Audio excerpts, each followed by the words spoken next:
We're still doing the serious part of the show, front page review. Amaka has a story. Okay, yes. Residents in the Igabi local government area of Kaduna State are in shock after men in military uniform stormed the Sabon Benin Daji cattle market and opened fire, killing 3 people and over 100 cows in this economy. In military uniform? Yes, a military uniform. And then they said that nobody knows why that happened. People are just running helter-skelter, and that the stench from the dead animals, like, it's a mess. Imagine 100 cows. Oh, my God, that's a lot of money. That's a lot of money. Do you understand? If it was valued at 500,000. It just imagine that. So they are so sad. And they said, however, reacting in a statement on Thursday, the Army's Director of Public Relations, Major General Onyema Nwachukwu, said that the Chief of Army Staff, Lieutenant General Lagbaja, had ordered a probe of the incident to establish the immediate and remote causes and uncover those responsible. He also said that the Nigerian Army will not tolerate anything like this. If any member of under their employee was found wanting, that the person will be brought to book, so that they apologize and sympathize with the Sabon Benin community and families of the affected persons, and that they wish to state and restate that investigations are underway, that the investigations will be made public for them to see what actually caused this thing. This is not good now. Oh. People are crying. Why? Moving on to Daily Sun. Senior lawyers urge new CJN to clean rot in the judiciary. Federal government funding of education far below AU UNFPA stipulation. That's from ASU. Owando finalizes $783 million acquisition of Nigerian Ajib Oil Company. Police rescue 19 kidnapped victims, arrest 123 suspected criminals in 2 months in Enugu State. Shiroro mines killing. Federal government wants embassies to monitor national activities. Stop Matawale's harassment of both opposition leader in North PDP tells Tinubu. 4 die. 6 missing in Kano boat accident. 5 kidnappers nabbed in Imo. Flying to Heathrow. Air Peace missed 2 submission deadlines. That's from ACL. Says Nigeria-UK BASA has 0 influence on slot allocation.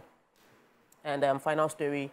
Nigeria must adopt Opara's model to prosper. That's from Uzodima. So what story are we doing? Education? I've got the Enugu State Police Command. They said they've arrested 123 suspected criminals in various parts of the state.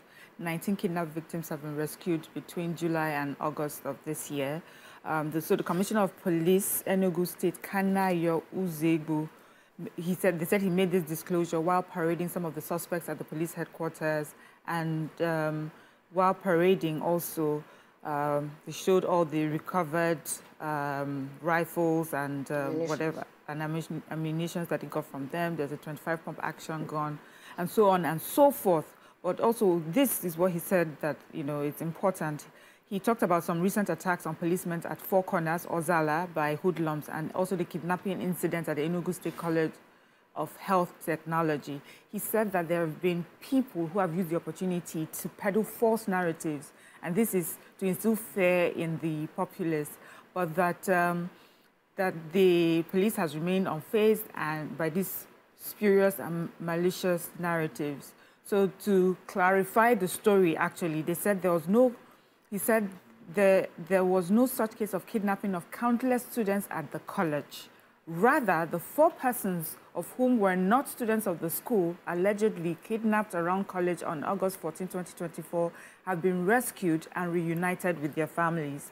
So there had been a story that, you know, the students, like a large number of students, were kidnapped, but he's confirmed that that is not the case. There were 4 people, 3 of them were not students and have been rescued and reunited, and also showed that the suspects that were involved have been arrested and undergoing interrogation, and that also the peddler of this false news has been traced and has been apologizing for this mischievous act. We don't want apology. No, you know, so the thing is, name names so that people understand and know that what it is that you're doing. Because you remember earlier we took a story and you were like, sometimes it's good for government to say that.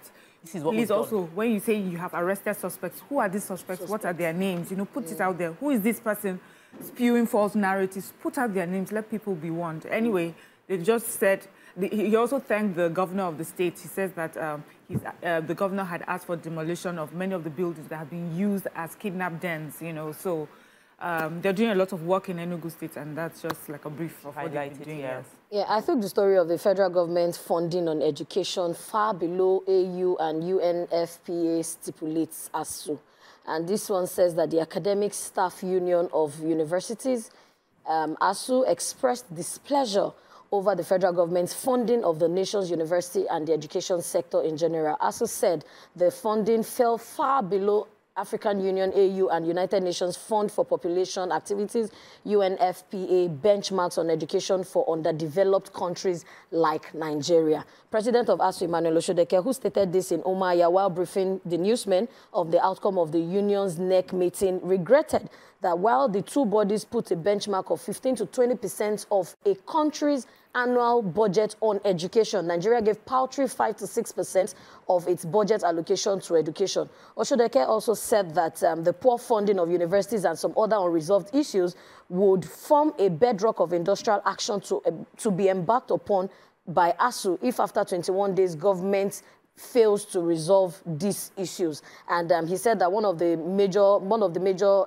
consequences that are there for all to see is that our universities can no longer provide basic services such as uninterrupted power supply and piped waters. And this has become a problem even for students, and it has withdrawn a lot of students from wanting to get that basic education that they should get. And he's also saying that ASU will be forced to take a decisive action if after the set 21 days ultimatum that the government has refused to show interest or to put a firm decision on ground for ASU and the university board in general. And this one just tells us that that's why a lot of children or a lot of our youths do no longer want to go to school, and they want to look for the fast means out, because even the universities are no longer attractive. Study the budget. That's 6% that they put in education. If you see what they are going to spend the money on, even you will know we're not ready for education in the country, because it is still on buying and facilitating, not really dealing with the issues. Moving on to Vanguard. Major headline, the release, we've taken the story of the fact that they released detained protesters. No, end bad governance, release detained protesters now. This is different from even the NSAS. Yeah. They are asking for release of the protesters that were detained for the end bad governance protest. I've been taking this story almost every day, but we haven't really said much about it. Ajero's police summons, Obi cautions federal government as Nupeng puts oil workers on red alert. The NBA asked judges to revive public trust, talking about the pay rise. State House 2025 budget will be on actual requirements from presidency. Nigeria's trade surplus rises by 145% to $8.26 billion. What story are we taking? I took the NLC story. So the presidential candidate of LP, that's Mr. Peter Obi, he said that he expressed worry over the invitation of the NLC President Joe Ajaero by the police over allegations of criminal conspiracy, terrorism, financing, treasonable felony, subversion, and cybercrime. Remember, we took the story, I think, earlier last week, where we said that he had been invited by the police for these allegations. And his lawyer, Mr. Falana, had said the date for him to have come was 20th of August, but he said he could not make it, that his client would not be able to make it. That instead, 29th of August is when he would be able to make it, and the police should furnish him with the details of, for his invitation. But we also have Nupeng. Nupeng, that is Nigerian Union of Petroleum and Natural Gas Workers. They said that what did they explained that as a committed and strong affiliate of NLC, they cannot but express their strongest reservations over these unwholesome developments and situations. They find it deeply concerning and intriguing for these allegations. And so if there's any arrest or anything they're uncomfortable about, they are warning that they will go on strike. And if they go on strike, the skill we are seeing now is going to triple. It's going to triple. Moving on to Nigerian Tribune, major headline, Niger State killing. Federal government orders security agency to track foreign miners that are funding banditry. Bans mining in Shiroro site, vows to avenge killing of 12 miners. In other news, power sector, Minister mulls differential tariff to stimulate demand. Adeleke issues directive on food inflation, fuel prices, people's welfare. Ariwola bows at CJN, signs off new Supreme Court rules. The AGF cautions against subversion of democratic process. And ICPC warns against undermining Supreme Court judgment on local government autonomy. So, are we taking any story Yes, here? I have the major headline. The federal government on Thursday said it has ordered immediate collaboration among security agencies to track non-Nigerians believed to be financing banditry in the mining industry. According to the government, preliminary reports on the recent wave of killings in the sector showed that non-Nigerians active in the mining business are the ones funding banditry. He warned that anyone found culpable in that regard will be prosecuted to the full extent of the law because this is economic sabotage and they are waging a war against the country. The government also vowed to avenge the 12 miners who were killed by bandits at the Shiroro local government area of Niger State, assuring them that security agencies are on the tail of these bandits and they're going to bring them to book.